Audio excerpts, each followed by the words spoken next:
तो स्टूडेंट्स, चलिए तो आज के अपने वीडियो को आगे बढ़ाते हैं। और अपने पिछले वीडियो में जैसा कि हम लोगों ने देखा था कि एल्कीन्स के प्रिपरेशन को हमने बताया था। तो आज के अपने वीडियो में हम एल्कीन्स के फिजिकल और केमिकल प्रॉपर्टीज को जो है डिस्कस करेंगे। तो चलिए एल्कीन्स के फिजिकल और केमिकल प्रॉपर्टी को हम डिस्कस करना करते हैं। सबसे पहले फिजिकल प्रॉपर्टी की बात करेंगे। देखिए, सबसे इम्पॉर्टेंट है कि आप लोग कंटिन्यूअस वीडियोस को देखें। वीडियोस वन बाय वन आपके पास पहुंच रहे हैं, एक पॉइंट के बाद दूसरा पॉइंट पहुंच रहा है। पूरे चैप्टर को मैं एंटायर चैप्टर को कवर अप करने वाला हूं, तो आप वन बाय वन सारे वीडियोस को देखें। और एक वीडियो के बाद का अगला वीडियो जो आता है, तो पूरा वीडियो जब आप देखेंगे तो अगले वीडियो के कंटेंट को आप समझ पाएंगे, अगला वीडियो आपको अच्छी तरह से समझ में आएगा। तो चलिए वीडियो को शुरू करते हैं। सारे वीडियोस को आप केयरफुली देखें और अधिक से अधिक जो है इसको दूसरे स्टूडेंट्स को भी शेयर करें जो आपके फ्रेंड्स हों या और भी आपके जानने वाले हों, ताकि उनको भी बेनिफिट मिल सके। इसमें जैसा कि आप जानते हैं, हम पूरे आपके इंटायर चैप्टर को लेके चल रहे हैं। पूरे चैप्टर की एक एक थिंग को बताएंगे, वो भी आपको इसमें हम समझाएंगे जो आपके एनसीईआरटी बुक और दूसरे बुक्स में नहीं है। जैसे कुछ मैकेनिज्म तो आपके एनसीईआरटी बुक्स में है, कुछ ऐसे भी मैकेनिज्म हैं जो आपके एनसीईआरटी बुक्स में नहीं है, तो उनको भी डिस्कस करने की कोशिश हम यहाँ पे करते हैं। कुछ ऐसे भी रूल्स को हम यहाँ बताते हैं जो आपके एनसीईआरटी बुक में बिल्कुल नहीं मिलेंगे। तो चलिए वीडियो को शुरू कर लेते हैं। सबसे पहले हम फिजिकल प्रॉपर्टी ऑफ एल्कीन्स को जानते हैं। Physical properties of alkenes. Alkenes के फिजिकल प्रॉपर्टी को सबसे पहले हम डिस्कस करेंगे। फिजिकल प्रॉपर्टी ऑफ एल्कीन्स को जानेंगे कि आपकी फिजिकल प्रॉपर्टी क्या है एल्कीन्स की। तो सबसे पहले तो जान लीजिए, हम फिजिकल स्टेट की बात करेंगे। सबसे first of thing physical state की बात करेंगे। तो फिजिकल स्टेट में द फर्स्ट थ्री मेंबर्स, आप नोट्स भी अपने बना सकते हैं। First three members are gases, ये गैसेज होती हैं। फर्स्ट थ्री मेंबर्स जो होते हैं वो गैसेज होती हैं। Next 14 alkenes are liquids and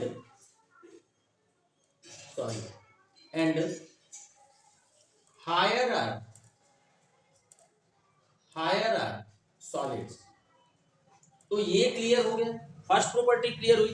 पहले तीन मेंबर जो हैं वो गैसियस होते हैं, गैसियस स्टेट में होते हैं। अगले 14 मेंबर जो होते हैं वो लिक्विड स्टेट में होते हैं, और उसके बाद के सभी सॉलिड स्टेट में पाए जाते हैं। सेकंड प्रॉपर्टी की अगर हम बात करें, दूसरी प्रॉपर्टी की अगर हम बात करें, तो एथीन सबसे पहला मेंबर एथीन है। सबसे पहला मेंबर C2H4, जिसमें कार्बन कार्बन डबल बॉन्ड होता है, C2H4। एथीन हैज फेंट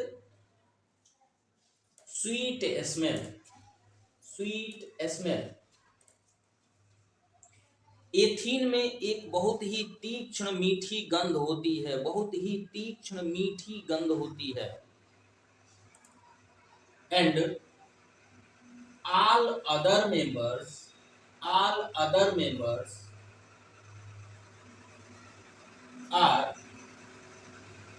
colorless, ये कलरलेस होती हैं। एंड odorless होती हैं। बाकी सारे मेंबर्स कलरलेस और odorless होते हैं। अगले जो है प्रॉपर्टी की अगर हम बात करें, इनके सोल्यूबिलिटी की बात करें हम, कि ये सोल्यूबल होते हैं या नहीं होते हैं, तो सोल्यूबिलिटी में हम पाते हैं क्या कि all alkenes are insoluble in water में insoluble होती हैं, but soluble in non-polar solvent, non polar solvent में ये सब की सब घुल जाती है। एग्जाम्पल के लिए नॉन पोलर सॉल्वेंट हमारा क्या क्या है, मान लो बेंजीन में हमको घोलना हुआ तो बेंजीन में ये घुल जाएंगी। इसके अलावा पेट्रोलियम ईथर में अगर हमको घोलना हुआ तो ये घुल जाएंगी, पेट्रोलियम ईथर एक्सेट्रा। तो ये अगली प्रॉपर्टी हो गई फिजिकल हमारी। अब इसके आगे चलते हैं, नेक्स्ट प्रॉपर्टी की बात करते हैं, इनके बॉइलिंग पॉइंट की बात करते हैं। बॉइलिंग पॉइंट ऑफ एल्कीन्स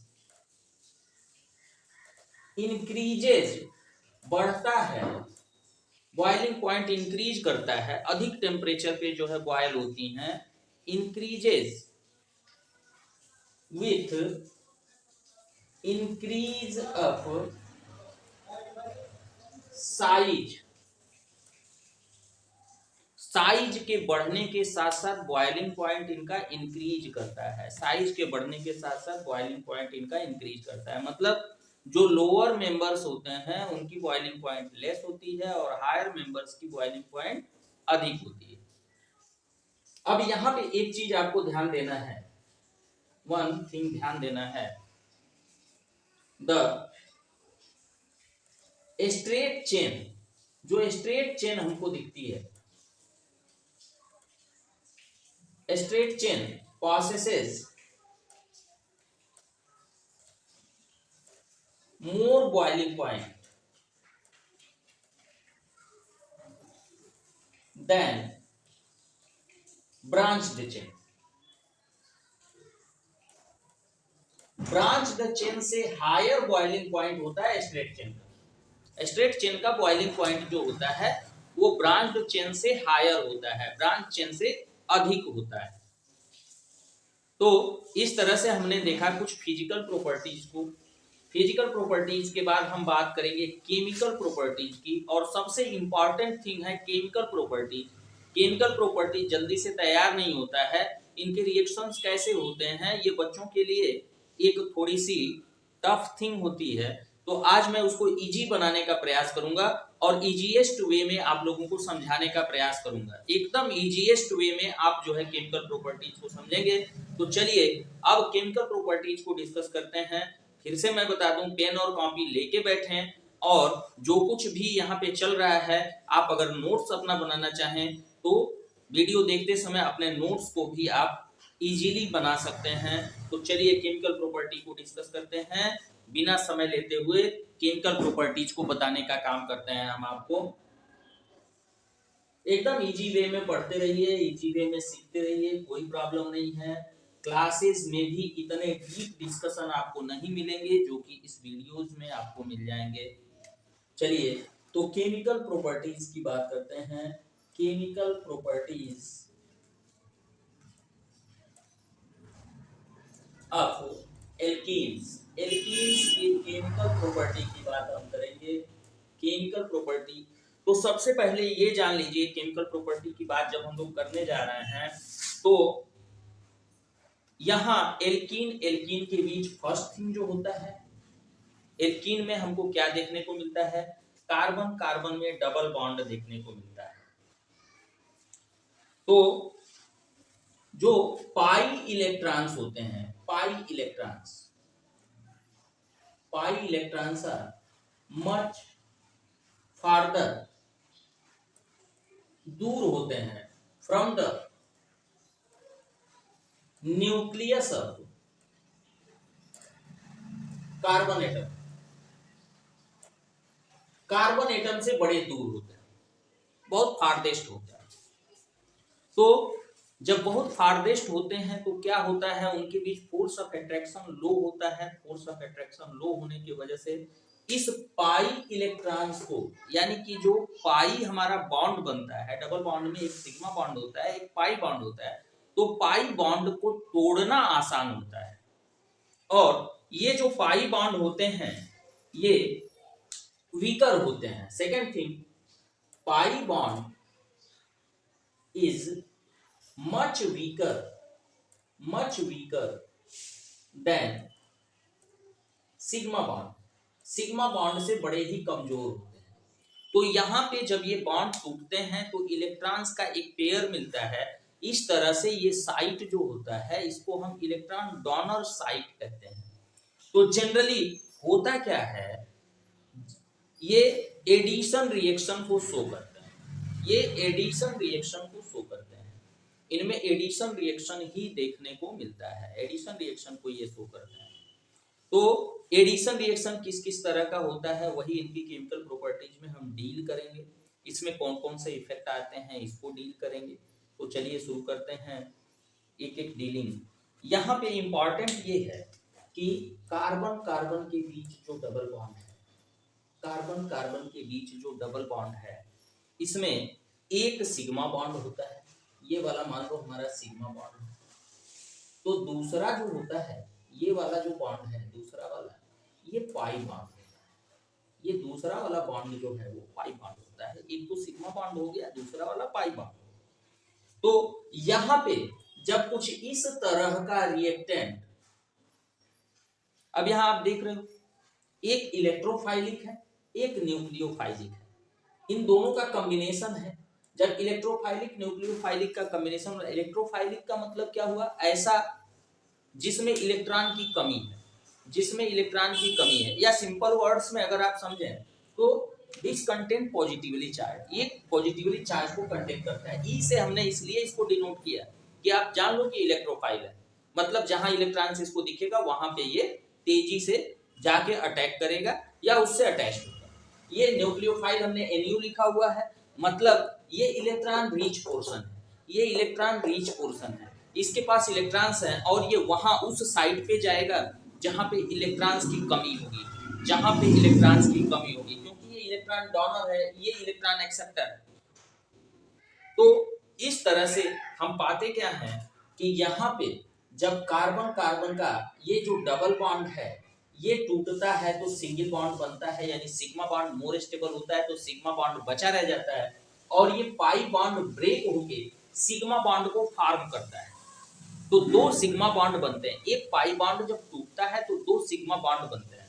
तो जहां पे इलेक्ट्रॉन की डिफिशियंसी होगी, जहां पे इलेक्ट्रॉन की डिफिशियंसी होगी वहां पे इलेक्ट्रोफाइल जुड़ेगा, और जहां पे इलेक्ट्रॉन रीच होगा वहां पे इलेक्ट्रॉन, जहां पे रीच होगा वहां पे इलेक्ट्रोफाइल्स जुड़ेंगे, सॉरी, और जहां पे इलेक्ट्रॉन की डिफिशियंसी होगी वहां न्यूक्लियोफाइल जुड़ेगा।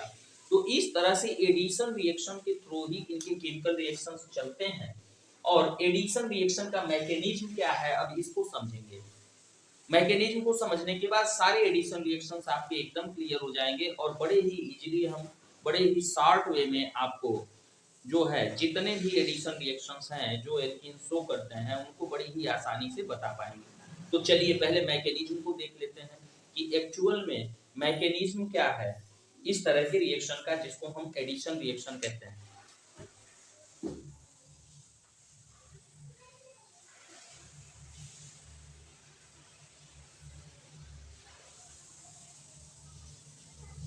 श्री कृष्ण गोविंद हरे मुरारी। मैकेनिज्म ऑफ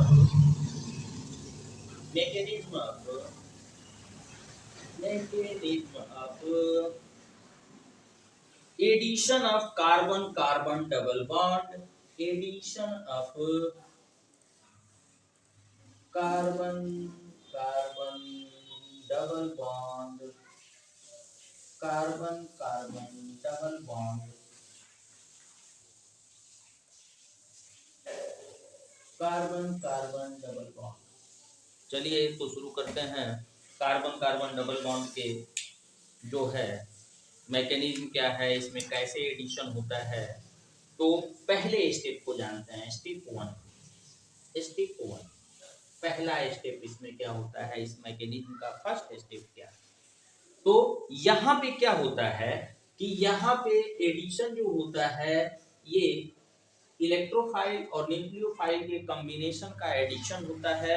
और यहाँ पे जो होता है सबसे पहले स्टेप में क्या होता है, ये इलेक्ट्रोफाइल और न्यूक्लियोफाइल ये अलग हो जाते हैं, इलेक्ट्रोफाइल और न्यूक्लियोफाइल अलग हो जाते हैं। ये पॉजिटिव चार्ज को लेता है, मतलब इसमें इलेक्ट्रॉन की डिफिशियंसी है, और ये नेगेटिव चार्ज को गेन करता है, मतलब ये बॉन्ड टूटा तो इलेक्ट्रॉन्स का पेयर जो हुआ वो न्यूक्लियोफाइल की तरफ चला गया, तो इस पे नेगेटिव चार्ज आ गया, यहाँ इलेक्ट्रॉन डिफिशियंसी हो गई, इलेक्ट्रॉन की कमी हो गई, तो इस पे पॉजिटिव चार्ज आ गया। पहला स्टेप क्लियर हुआ। अब स्टेप 2 में चलते हैं। स्टेप 2 में क्या होता है? स्टेप 2 जो है एक्चुअल में यहाँ पे जो हमारा एल्कीन है, यानी कार्बन कार्बन के बीच डबल बॉन्ड है, एल्कीन है, उस पे अटैक होता है, किसके द्वारा? इलेक्ट्रोफाइल के द्वारा। उस पे अटैक करता है कौन? इलेक्ट्रोफाइल अटैक करता है। तो इलेक्ट्रोफाइल जब अटैक करता है तो क्या करता है? कार्बन की अधिकता जहां पे होती है वहां से ये जुड़ जाता है। मान लो इसके दो तो ऑलरेडी हैं, अब यहाँ पे इलेक्ट्रोफाइल जुड़ गया, यहाँ सिंगल बॉन्ड हो गया कार्बन कार्बन के बीच, और यहाँ पे इलेक्ट्रोफाइल जुड़ने का मतलब क्या है कि यहाँ से इलेक्ट्रॉन जो ये टूटा, डबल बॉन्ड जो टूटा, उसके इलेक्ट्रॉन इसके तरफ आए थे, जिससे अट्रैक्ट होके इलेक्ट्रोफाइल जुड़ गया। तो इलेक्ट्रोफाइल जब जुड़ गया तो इस पे पॉजिटिव चार्ज आ गया, और इस तरह से क्या बनता है? कार्बोनियम आयन बनता है, या फिर हम कहते हैं इसको कार्बोकैटायन बनता है। ये बन गया हमारा carbonium ion. Carbonium ion, carbonium ion बन गया। तो ये सेकेंड स्टेप में हुआ। अटैक किसने किया? इलेक्ट्रोफाइल ने, यानी जो इलेक्ट्रॉन डिफिशिएंट था। तो किसके तरफ जाएगा? जिसके तरफ इलेक्ट्रॉन की अधिकता होगी। तो अधिकता जब एक कार्बन पे हुई तो दूसरे पे इलेक्ट्रॉन की कमी हो जाएगी, इस तरह से यहाँ पॉजिटिव चार्ज आएगा और ये कार्बोनियम आयन में कन्वर्ट हो जाएगा।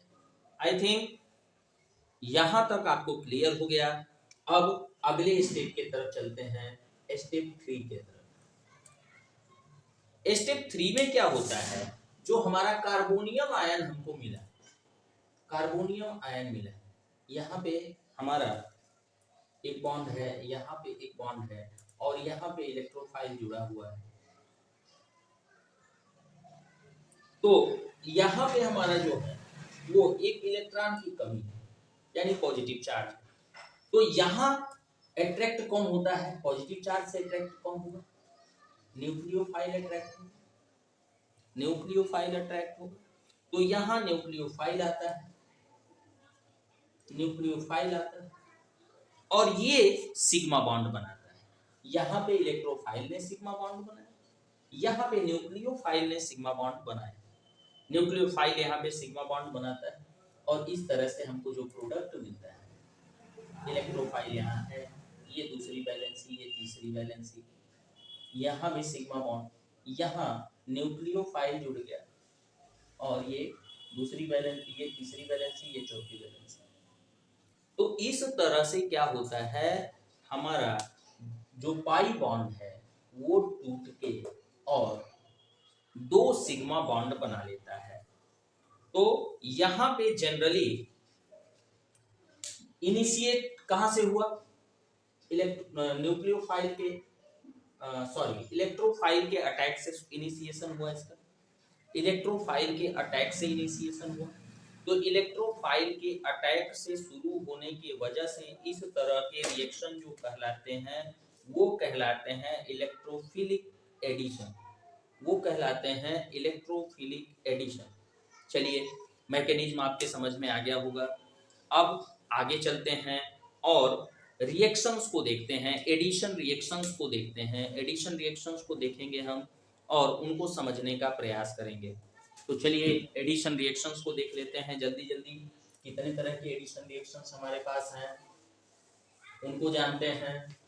तो पहला एडिशन रिएक्शन जो है, फर्स्ट एडिशन रिएक्शन जो है, इसको कहते हैं addition of hydrogen, addition of hydrogen, addition of hydrogen, hydrogen का addition, addition of hydrogen, hydrogen का एडिशन। तो आप जानते हो इस तरह के रिएक्शन को एल्केन के प्रिपरेशन में आप पढ़ चुके हो, एल्केन के प्रिपरेशन में आप पढ़ चुके हो। यहाँ कैटालिस्ट के रूप में हम यूज करते हैं क्या, कैटालिस्ट के रूप में हमारा यूज होता है प्लेटिनम फाइनली डिवाइडेड, या फिर पैलेडियम, या फिर निकेल। इन तीनों में से किसी को भी आप रख सकते हो। फाइनली डिवाइडेड प्लेटिनम रख सकते हो, फाइनली डिवाइडेड पैलेडियम रख सकते हो, निकेल को रख सकते हो, और फिर एडिशन रिएक्शन को आप लेके चल सकते हो। जैसे देखो CH2 डबल बॉन्ड CH2, इसमें हमने डाई हाइड्रोजन को जोड़ा, निकेल कैटालिस्ट रखा। निकेल कैटालिस्ट की उपस्थिति में क्या होता है, ये एडिशन कंप्लीट होता है, और जब इसको हम हीट करते हैं तो दोनों हाइड्रोजन एक इसके साथ जुड़ जाता है, CH3 सिंगल बॉन्ड CH3 बन जाता है, यानी कि एल्कीन जो हमारा है ये हमारा क्या है, एथीन है, और एथीन से एथेन बन जाता है। तो ये पहला रिएक्शन हुआ। इसमें भी आपका क्या हुआ, एडिशन हुआ। किसका एडिशन हुआ, हाइड्रोजन का एडिशन हुआ। मैंने पहले ही आपको बताया था कि ये सभी सिर्फ एडिशन रिएक्शन को ही शो करते हैं, जितने भी एल्कीन्स होते हैं वो एडिशन रिएक्शन को ही शो करते हैं। चलिए अगले रिएक्शन की बात करते हैं। नेक्स्ट रिएक्शन जल्दी जल्दी हम क्लियर करेंगे सारे रिएक्शंस को। वीडियो बहुत बड़ा नहीं होना चाहिए, बहुत बड़ा वीडियो हो गया तो आप लोग देखते नहीं हैं, मुझे पता है। Addition of halogen, addition halogen के एडिशन की अगर हम बात करें, हैलोजन कैसे जुड़ता है, इस एडिशन की अगर हम बात करें तो हैलोजन का एडिशन जो होता है, जब डाई हैलोजन जुड़ता है यानी Cl2 Br2 I2 जो भी आप लेके चलो, तो ये जब जुड़ता है तो किसके साथ जुड़ता है, हमेशा इनर्टनेस यहाँ होनी चाहिए। इनर्ट कंडीशन में, इनर्ट जो है कि कंडीशन में ये एडिशन होता है, हमेशा इनर्टनेस होनी चाहिए, और ये हमेशा डाई हैलोजन डेरिवेटिव्स देता है। और कैसा, विसिनल फॉर्म का डाई हैलाइड देता है। विसिनल फॉर्म क्या होता है, विसिनल फॉर्म पीछे मैं आपको बता चुका हूं। विसिनल फॉर्म जो भी है वो विसिनल फॉर्म आपका ये बताता है कि एडजेसेंट दोनों कार्बन एटम्स जो हैं उससे एक एक एटम हैलोजन का जुड़ा हुआ है, तो विसिनल डाई हैलोजन बनता है। तो इस रिएक्शन को हम देखेंगे। जैसे मान लो CH2 है, डबल बॉन्ड CH2 है, इसके साथ हमने क्या किया, ब्रोमीन को जोड़ दिया, ये एक हैलोजन है। हैलोजन को जब हमने जोड़ा तो यहाँ हम पाते क्या हैं कि यहाँ इनर्ट सॉल्वेंट होना चाहिए, इनर्टनेस होना चाहिए, तो इनर्ट सॉल्वेंट लेते हैं। जैसे CCl4 होगा, इनर्ट सॉल्वेंट में ये रिएक्शन होता है, हमेशा इनर्ट सॉल्वेंट में होता है। तो यहाँ CH2 इसके साथ भी एक Br जुड़ गया, और इसके एडजेसेंट CH2 है उसके साथ भी Br जुड़ गया। तो इस तरह का रिएक्शन हमको देखने को मिलता है, और ये क्या है, विसिनल फॉर्म। ठीक, एथाइल डाइब्रोमाइड, ब्रोमीन जुड़ा तो ब्रोमाइड हो गया, क्लोरीन जुड़ता तो क्लोराइड हो जाता, आयोडीन जुड़ता तो आयोडाइड हो जाता। जनरल कंडीशन में आयोडीन नहीं जुड़ता है, जनरल कंडीशन में ब्रोमीन और क्लोरीन का एडिशन आपको देखने को मिलेगा, जनरल कंडीशन में आयोडीन नहीं जुड़ता है। इसका जो मैकेनिज्म है वो भी सेम है। मैकेनिज्म को की अगर हम बात करें मैकेनिज्म की, तो इसका जो मैकेनिज्म है वो क्या होता है, सबसे पहले स्टेप में, फर्स्ट स्टेप में क्या होता है, Br2 जो है वो अलग होता है, होमोलिटिक फ्रिक्शन होता है, Br और Br में ये बढ़ जाता है, Br और Br में बढ़ जाता है। सेकेंड स्टेप में क्या होता है, सेकेंड स्टेप में ये जो Br है वो अटैक करता है किस पे, एक कार्बन पे। ये कार्बन कार्बन डबल बॉन्ड है, यहाँ पे हाइड्रोजन है, यहाँ पे हाइड्रोजन है, यहाँ पे हाइड्रोजन है, यहाँ पे हाइड्रोजन है, यहाँ Br अटैक करता है। ये जो Br है हमारा फ्री रेडिकल के रूप में हमको मिला हुआ है, वो अटैक करता है। वो जब अटैक करेगा तो हमको मिलेगा क्या, यहाँ से ये टूटता है, और कार्बन इस वाले कार्बन की तरफ मान लो इलेक्ट्रॉन्स आ गए, तो ये Br जो होता है वो जुड़ जाता है इससे, और फिर क्या होता है, ये C हो गया, यहाँ पे Br जुड़ गया, दो हाइड्रोजन ऑलरेडी इससे जुड़े हुए हैं, और ये सिंगल बॉन्ड अब यहाँ पे हो गया, एक बॉन्ड तो आपका टूट गया है, एक बॉन्ड आपका टूट गया है, यहाँ पे कार्बन आ गया, इस पे पॉजिटिव चार्ज है, 2 हाइड्रोजन इससे जुड़े हुए हैं। ठीक है, अब नेक्स्ट स्टेप की बात करें तो नेक्स्ट स्टेप में आप पॉज करके वीडियो को क्लियर कर लीजिएगा, लंबा वीडियो नहीं हो इसलिए थोड़ा सा जल्दी चल रहे हैं। तो चलिए इसको इरेज करते हैं। अब सेकेंड स्टेप आप लोगों ने देखा, यहाँ क्या हुआ, एक ब्रोमीन ने इस पे अटैक किया, यहाँ इलेक्ट्रॉन से ये पाई इलेक्ट्रॉन टूट के यहाँ पे आ रहे हैं, तो यहाँ ब्रोमीन तो जुड़ गया, लेकिन यहाँ पे यहाँ से इलेक्ट्रॉन अलग हो गए हैं, तो इस पे पॉजिटिव चार्ज आ गया।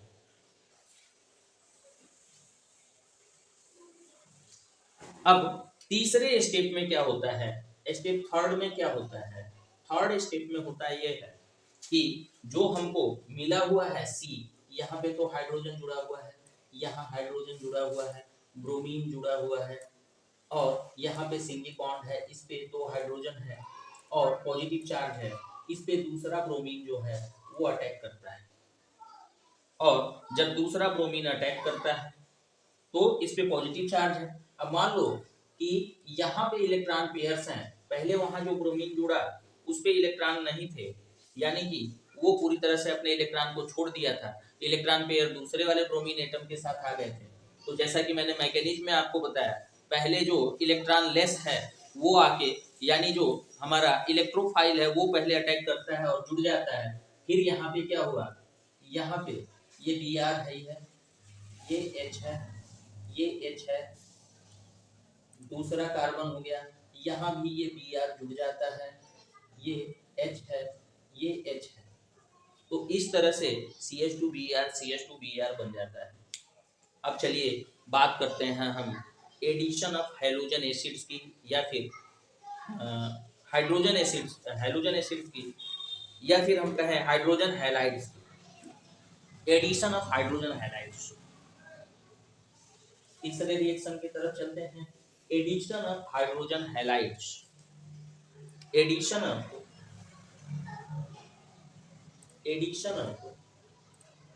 Hydrogen halides, hydrogen halides, hydrogen halides के एडिशन की बात करेंगे हम, हाइड्रोजन हैलाइड्स के एडिशन की बात करेंगे। तो यहाँ पे हाइड्रोजन हैलाइड जब जुड़ता है, CH2 डबल बॉन्ड CH2, ये हमारा एथीन हो गया, इससे मान लो हमने HBr को जोड़ दिया, HBr को जोड़ दिया, तो यहाँ सिमेट्रिकल है। सिमेट्रिकल का मतलब ये हुआ कि जहां कार्बन कार्बन के बीच डबल बॉन्ड है उसमें हाइड्रोजन का नंबर भी सेम है, तो ऐसे को हम सिमेट्रिकल एल्कीन कहते हैं। तो सिमेट्रिकल एल्कीन में क्या होगा, यहाँ भी पहले HBr जब टूटेगा तो H पे पॉजिटिव चार्ज आएगा, Br पे नेगेटिव चार्ज आएगा, तो ये आपस में पहले ये इससे जुड़ेगा, यानी जिधर इलेक्ट्रॉन जाएगा उधर ये आके जुड़ेगा, इलेक्ट्रोफाइल जो होगा। उसके बाद सेकेंड स्टेप में क्या होगा, पहले स्टेप में तो HBr टूटेगा, H प्लस और Br माइनस बनेगा, फिर क्या होगा, H जो है इस पे अटैक करेगा, H अटैक करेगा तो फिर बनेगा क्या, CH2, यहाँ पे H जुड़ गया, यहाँ पे CH2, यहाँ पे Br जुड़ गया, या फाइनली हम कह सकते हैं CH3 CH2 Br। तो इस तरह से ये तो सिमेट्रिकल की बात हो गई।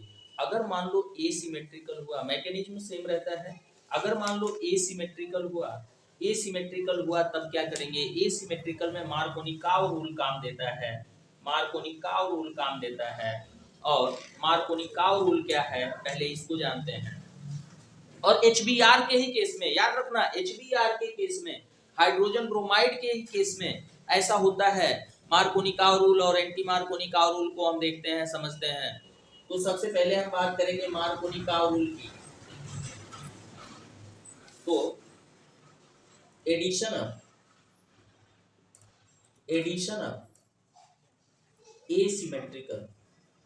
एसिमेट्रिकल या अनसिमेट्रिकल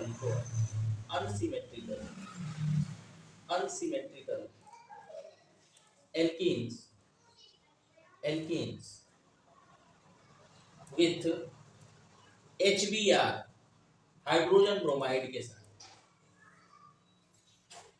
तो यहां पे मार्कोनिकाव रूल यूज होता है। मार्कोनिकाव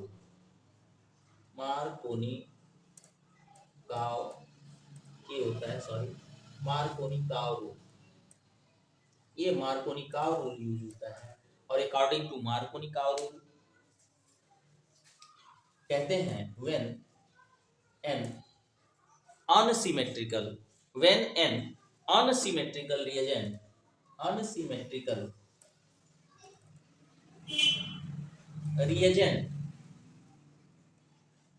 unsymmetrical reagent aids to an unsymmetrical alkanes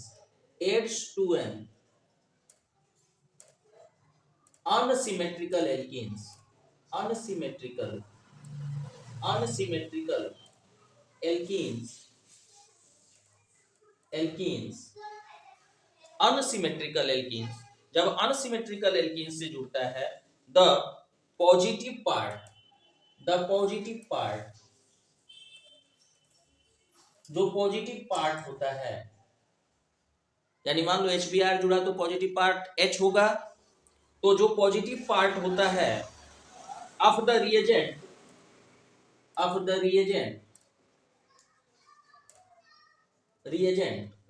का पॉजिटिव पार्ट जो होगा becomes attached to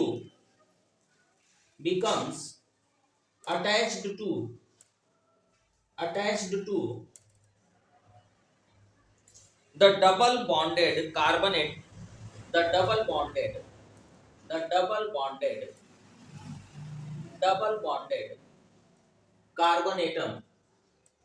carbon atom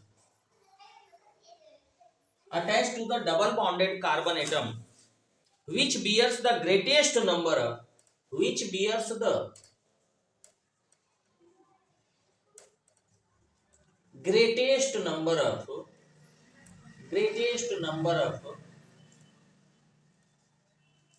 hydrogen atom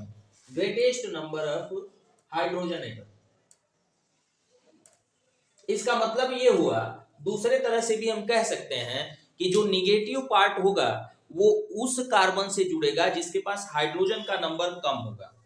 तो इस तरह से अगर मान लो हम ऐसा लिख लें CH3 single bond CH double bond CH2, ये हमारा प्रोटीन है, इसमें हम Br2 को जोड़ें, HBr को जोड़ें, तो HBr को जब हम जोड़ेंगे तो यहाँ क्या होगा, ये पॉजिटिव पार्ट है, हाइड्रोजन, ब्रोमीन निगेटिव पार्ट है, तो हाइड्रोजन किससे जुड़ेगा, जहां ग्रेटेस्ट नंबर ऑफ हाइड्रोजन होगा। यहाँ डबल बॉन्ड है, यहाँ एक हाइड्रोजन है, यहाँ दो हाइड्रोजन है, तो हाइड्रोजन इस दो वाले हाइड्रोजन के साथ जुड़ेगा, यानी Br इसके साथ जुड़ेगा।